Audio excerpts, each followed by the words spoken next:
Якую бяду нарабілі маразы на Віцебшчыне, дзе ў Беларусі з'явіцца ядравы магільнік, а таксама якія змены чакаюць нас усіх ужо ад заўтра у сённяшнім суботнім аб'ектыве.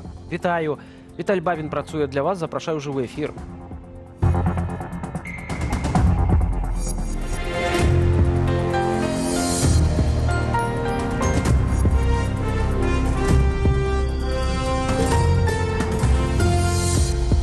Калі сёння аранжавы ўзровень небяспекі сіноптыкі абвяшчалі праз галалёд і галалёдзіцу, то найбліжэйшымі днямі будзе іншая прычына для пільнасці – моцныя маразы.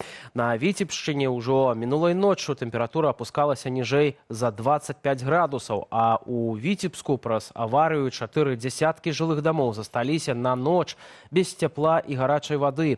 Тэму працягне Ірына Дарфічук. Марозны Віцебск. Аварыя на ўчастку цеплавой сеткі ў ваколіцы вуліцы Горкага адбылася ўчора ўвечары. Цечу выявілі ў трубе дыяметрам 72 сантыметры, што праходзіць пад праезнай участкаю. Давялося замяніць 4 метры трубаправоду. Наступствы аварыі працаўнікі віцебскіх цеплавых сетак зліквідавалі толькі а 8 раніцы. Яшчэ цягам некалькіх гадзінаў вярталі ў дамы ацяпленне і ваду. Зіма дадае працы і камунальнікам. У гарадах працягваюць расчышчаць і вывозіць снег. У Менску планава чысцяць дахі. Працоўны дзень камунальнікі сталіцы падоўжылі да 10,5 гадзінаў. ДАІ заклікае ў халады адмовіцца ад паездак на асабістым транспарце, асабліва на дызельным паліве. Калі ж ехаць неабходна, добра падрыхтаваць аўта і захоўваць асцярожнасць. Важно помнить, что при низких температурах внешне кажущаяся чистой проезжая часть может быть скользкой.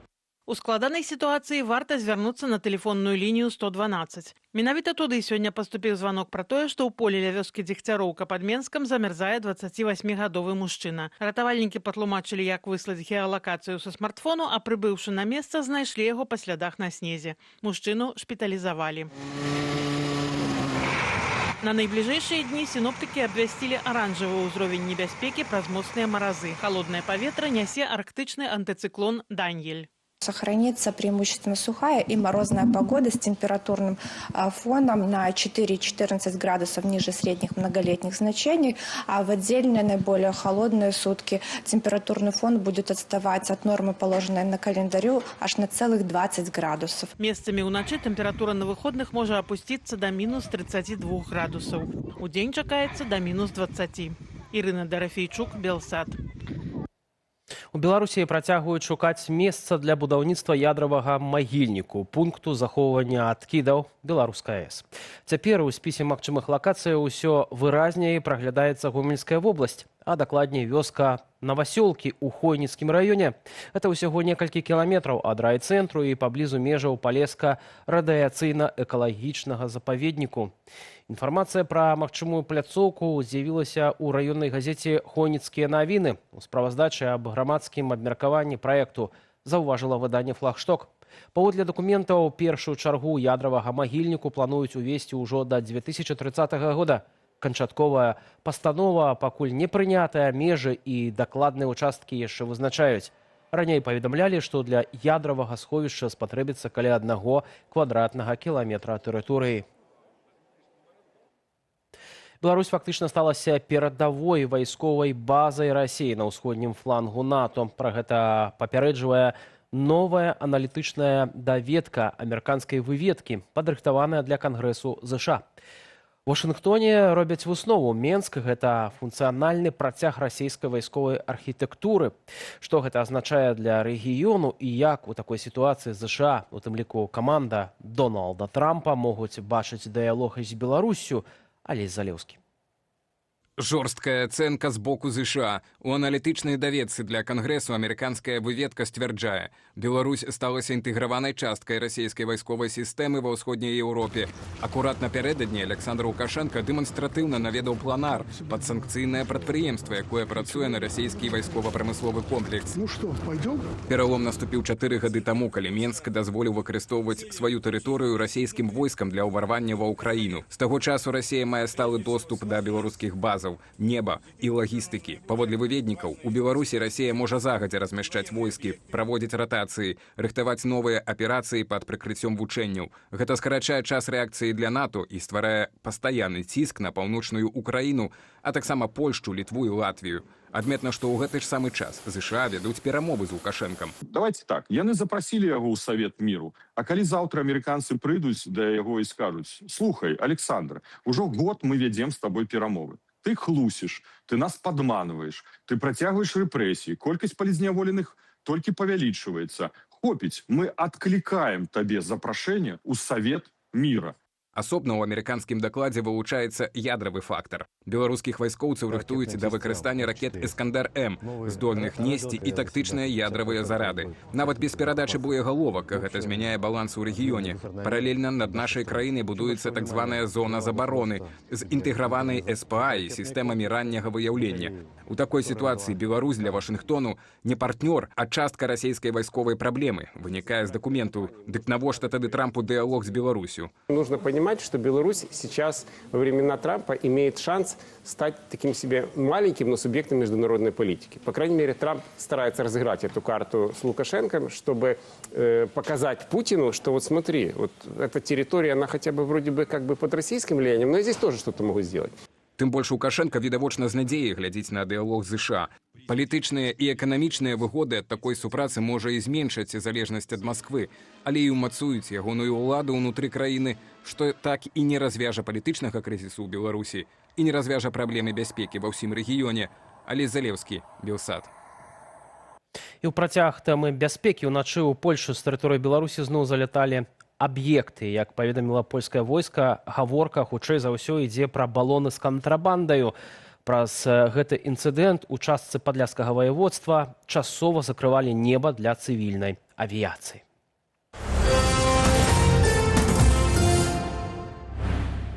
Да іншых тэмаў, у лютым беларусаў чакае шэраг зменаў ад прыемных, як невялікае павелічэнне сацыяльных выплатаў, да балючых давядзецца плаціць больш за інтэрнэт і камуналку. Падрабязней у матэрыяле Насты Печаньковай. Цяпер афіцыйна жыццё ў Беларусі зробіцца даражэйшым. З 1 лютага ўрад крыху больш як на 1% павялічвае бюджэт пражыткавага мінімуму. Ён складзе 496 рублёў 96 копеек, а разам з ім сацыяльныя выплаты. У першую чаргу дапамогі сем'ям з дзецьмі. Аднаразовая выплата пры нараджэнні першага дзіцяці складзе амаль 5000 рублёў. Пры нараджэнні другога і наступных дзяцей амаль 7000. Падвышэнне бюджэту пражыткавага мінімуму адаб'ецца і на пенсіях. Сацыяльная з 1 лютага складзе крыху больш за 248 рублёў. А вось працоўная пенсія вырасце больш істотна. У сярэднім на 10%. І афіцыйна складзе каля 1000 рублёў. Але канчатковая сума будзе залежаць ад стажу, заробку і надбавак. На гэтым бонусы ад дзяржавы сканчаюцца. Далей менш прыемныя змены. Адна з іх будзе датычыць камунальных паслуг. У лютым жырокі беларусаў пацяжэюць амаль на 20 рублёў. Даражэйшымі стануць усе камунальныя тарыфы, апроч ацяплення і гарачага водазабеспячэння. Чыноўнікі называюць падвышэнні стрыманымі і зазначаюць істотны рост якасці шэрагу паслугаў ЖКГ. Таких как ремонт улично-дорожной сети, тем более, что эта работа велась в том числе и в рамках года благоустройства, который был объявлен в 2025 году, ремонт улиц в агрогородках, ремонт кровель, капитальный ремонт, конечно, обеспеченность населения централизованными системами водоснабжения и водоотведения и обеспеченность потребителей водоснабжения питьевого качества. А пакуль кошты на аплату жытла растуць, тэмпературы ў кватэрах беларусаў наадварот будуць падаць. З 1 лютага ў краіне дзее загад Лукашэнкі, згодна з якім тэмпература паветра зімой у жылых памяшканнях не павінна перавышаць 20 градусаў. Немножко прохладнее бы было в комнате. Не 25, как у нас и у вас привыкли, а 20 градусов достаточно.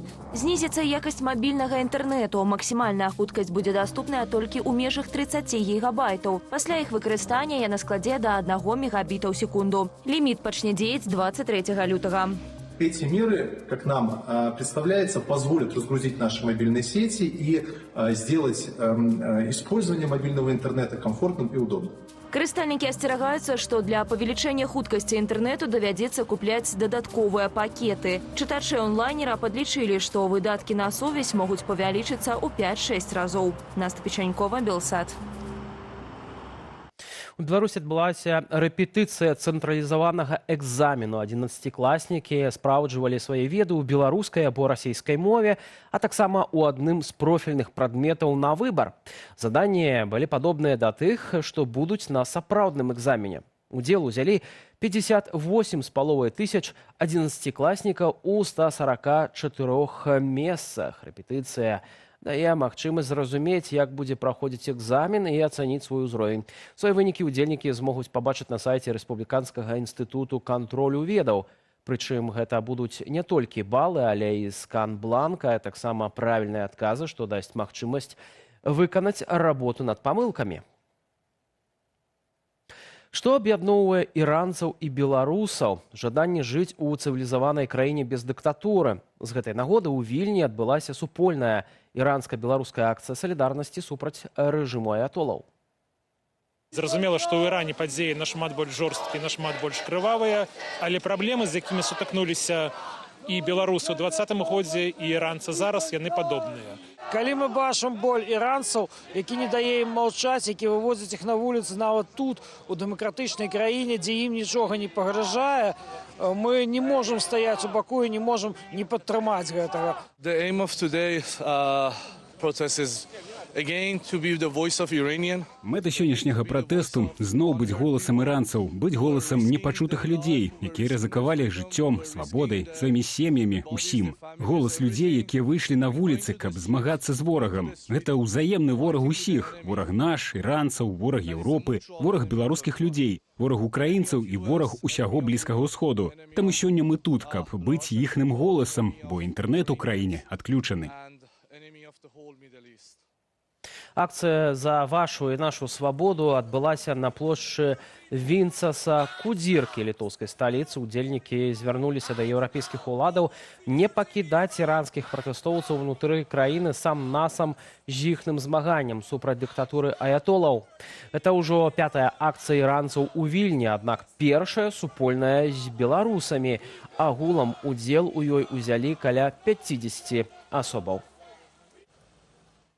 70 гадоў гісторыі на старонках штотыднёвіка «Ніва» у Падляшскім музеі у Беластоцкай ратушы адкрылі фотавыставу, прысвечаную юбілею знакавага выдання для беларусаў Польшчы. Архіўныя здымкі з тыднёвіка падабраў і апрацаваў вядомы фотограф Павел Грэсь, які ёсць куратарам выставы. На адкрыццё сярод іншага прыехаў унук Ларысы Геніюш-Міхась. Выстава будзе даступнай для наведнікаў да 26 красавіка. Адным з арганізатараў стаўся Цэнтр беларускай культуры ў Беластоку. Можна сказаць, што гэта фатаграфічная хроніка жыцця беларусаў Падляшша ад паловы 50-х гадоў аж да пачатку 2000-х. І тут можам паглядзець і на самыя асобы галоўна беларусаў, але можна праглядзець культурную, тэатральную, музычную актыўнасць, але таксама штодзённую працу.